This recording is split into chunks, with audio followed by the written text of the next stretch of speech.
మనుషుల్లో చండాలులు అని ఎవరంటారు? ఎవరిని ఆ రకంగా పోలుస్తారు అనే విషయాన్ని చాణక్యుడు ఏం చెప్పాడో, అలాగే పక్షీణాం కాకశ్చండాలః, పశూనాం చైవ కుక్కరః, మునీనాం కోపి చాండాలః, సర్వేషాం చైవ నిందకః.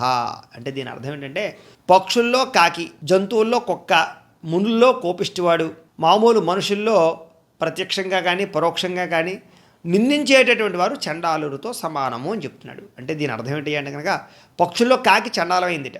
ఎందుకు చండాలమైందని చెప్తాను. అలాగే జంతువుల్లో కుక్క చండాలమైనటువంటిది. ఎందువల్ల చండాలమైనది? కాకి కుక్క ఎందుకు చండాలమైనటువంటివి అంటే కనుక, కాకుందనుకోండి అశుద్ధాన్ని కూడా తింటుంది.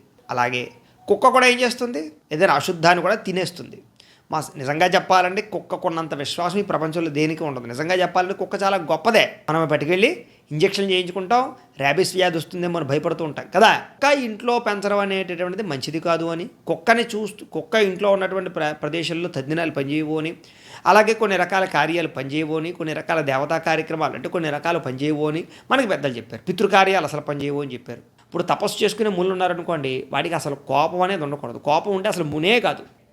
మునుల్లో కోపిష్టివాడు కూడా ఓ రంగా చెప్పాలంటే చండాలుడితో సమానంట. అంటే వీళ్ళందరినీ అలా పోల్చాడు.